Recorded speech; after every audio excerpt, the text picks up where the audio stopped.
Noce de coton pour la 3e législature de transition. Pour marquer l'événement, une cérémonie de montée des couleurs a été organisée à l'ALT. Ce numéro fait la part belle à cet anniversaire à travers un dossier et le vocable parlementaire qui s'intéresse à la différence entre une assemblée nationale et une assemblée législative de transition. Dans ce magazine également, le premier sommet Arabie Saoudite-Afrique. Le chef du Parlement y a participé. Dr Ousmane Bougma représentait le président de la transition, chef de l'État. Le décor ainsi planté, Madame, Monsieur, vous êtes à la tribune du Parlement. Merci de nous suivre.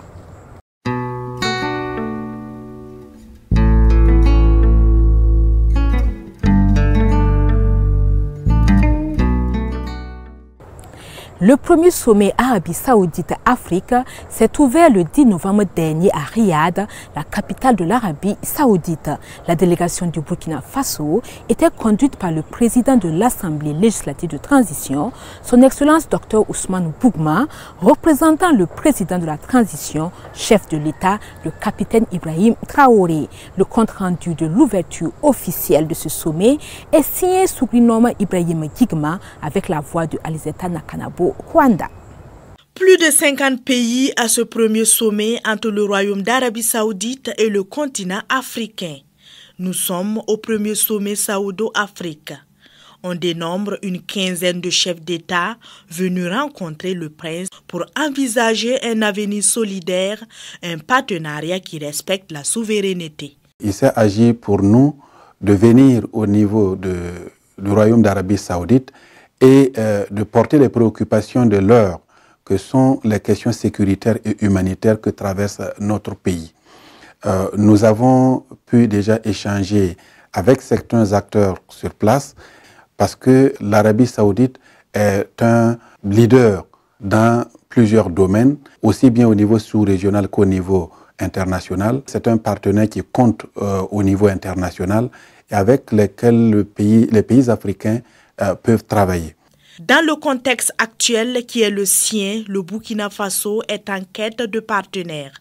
Et des forums pareils sont de formidables occasions pour explorer et nouer des relations bilatérales à même d'accompagner le pays dans ses nouvelles options de sortie de crise.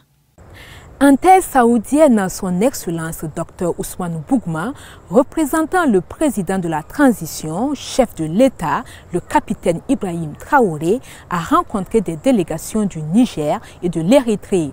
Le chef du Parlement a également transmis un message du chef de l'État, le capitaine Traoré, au roi saoudien et rencontré la communauté burkinabé vivant en Arabie Saoudite. Le compte-rendu est de Sougrinoma Ibrahim Gigma avec la voix de Alizeta Nakanabo Rwanda. Au chapitre des relations bilatérales, le chef de la délégation burkinabé a eu un tête-à-tête avec le président de l'Érythrée, son Excellence Iasias Afwerki, à la demande de ce dernier. C'est un comeback pour réchauffer les rapports entre son pays et le Burkina Faso qui était au beau fixe au temps de la révolution sankariste avant de s'estomper avec la disparition du président Sankara. Il se rend compte aujourd'hui que ce que nous traçons comme chemin rejoint pour beaucoup le combat de Sankara, qui était un combat qui allait au-delà du Burkina Faso, qui allait libérer tout le peuple africain. Il nous exhorte surtout à rester vraiment panafricanistes, à rester surtout aux côtés de nos populations. Puis ce fut le tour du voisin nigérien. Avec le chef du gouvernement du Niger, son Excellence Ali Mahaman Zein et sa délégation, l'entretien a porté sur les enjeux de l'heure. Les deux pays frères et amis de l'Afrique de l'Ouest sont également membres fondateurs de l'Alliance des États du Sahel. Nous avons échangé autour de l'approfondissement non seulement de nos relations bilatérales, mais aussi des relations multilatérales avec le peuple frère du Mali dans le cadre de l'AES. Nous avons échangé pour voir comment nous pouvons approfondir ces relations parce que ces trois peuples partagent les mêmes réalités, les mêmes adversités et nous pensons que l'approfondissement de l'AES va amener véritablement une réelle souveraineté. Le président de l'Assemblée législative de transition est également porteur d'une lettre officielle du président du Faso à Sa Majesté, le roi Salman Ben Abdelaziz Al Saoud. Nous avons échangé autour de l'approfondissement non seulement de nos relations bilatérales, mais aussi des relations multilatérales avec le peuple frère du Mali dans le cadre de l'AES. Nous avons échangé pour voir comment nous pouvons approfondir ces relations parce que ces trois peuples partagent les mêmes réalités, les mêmes adversités et nous pensons que l'approfondissement de l'AES va amener véritablement une réelle souveraineté. Dernier acte du séjour saoudien du président de l'Assemblée législative de transition en Arabie Saoudite, la rencontre avec la communauté burkinabé. Au hall de l'ambassade où il fait une adresse à la communauté burkinabé, réunie pour l'occasion, le chef du Parlement a lancé un appel à la mobilisation et à l'engagement de ses compatriotes hors du pays pour accompagner davantage la transition au pays natal. La troisième législature de transition célèbre l'an 1 de son existence, une commémoration sobre marquée par une cérémonie de montée des couleurs. L'occasion a été saisie par les premiers responsables pour dresser un bilan jugé satisfaisant au regard des acquis et actions engrangées. Une opportunité également pour galvaniser l'ensemble des parlementaires à garder le cap pour la réussite de la transition. En 1 de l'ALT, bilan et perspectives à suivre dans ce reportage d'Anatole Nakoulouma, de Salimata Gaïla Baro et Chloïmé Alain Koulibaly. Il nous incombe de développer des initiatives pour légiférer autrement, en prenant en compte les opinions du peuple. C'était il y a un an, le 11 novembre 2022 pour être plus précis. Nouvellement élu par ses pairs, le docteur Ousmane Bougouma engageait en ces termes les parlementaires à légiférer autrement, en prenant en compte les aspirations et les opinions du peuple pour la réussite de leur mission à l'Assemblée législative de transition. En un an, c'est un bilan en mi-parcours satisfaisant que nous dresse ici le chef du Parlement au regard des acquis engrangés. Plus de 40 lois votées, près d'une quarantaine de questions orales posées au gouvernement, 5 missions d'information.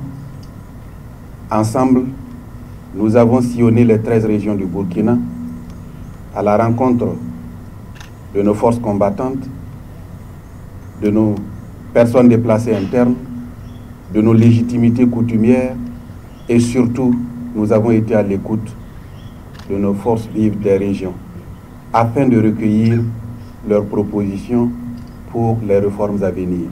C'est aussi le lieu de motiver les parlementaires à garder le cap et solliciter plus d'engagement pour la réussite des objectifs, notamment la réussite des chantiers de réforme attendus. Nous devons nous rappeler constamment, chers collègues, que nous sommes des VDP à l'hémicycle.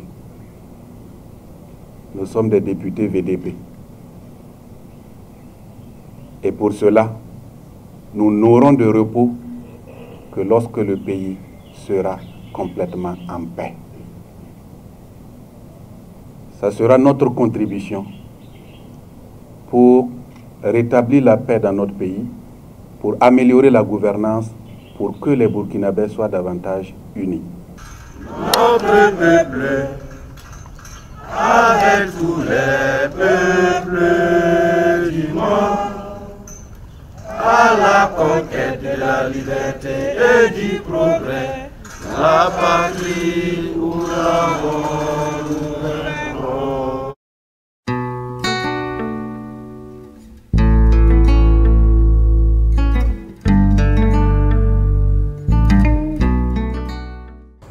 La troisième législature de transition vient de marquer l'an 1 de son existence.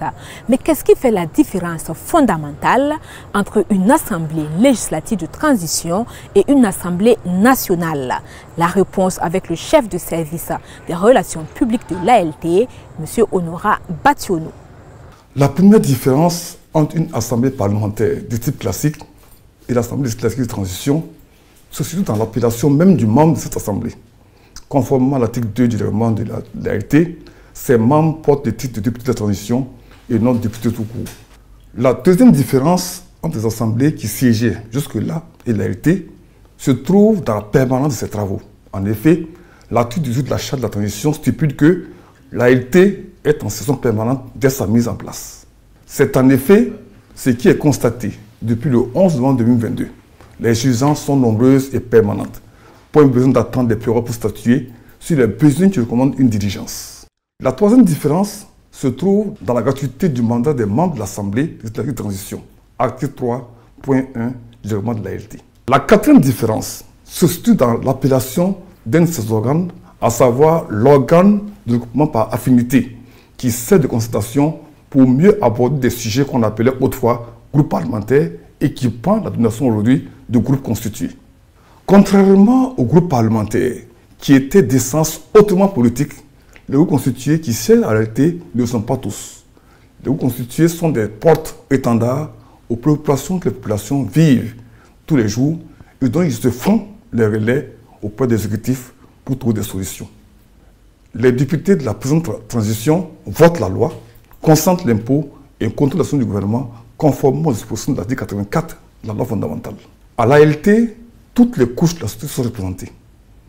On y trouve les représentants des forces vives des régions, les forces de défense et de sécurité et les volontaires pour la défense de la patrie, les représentants de la société civile, les coutumiers, les partis politiques. Je dirais également que le genre est fortement représenté à travers les personnes de tous les âges et de tous les sexes, et également les personnes qui vivent avec un handicap. C'est tout pour ce numéro. Tout le plaisir a été pour moi de l'avoir présenté. À la semaine prochaine, même heure, même canal, pour d'autres informations parlementaires.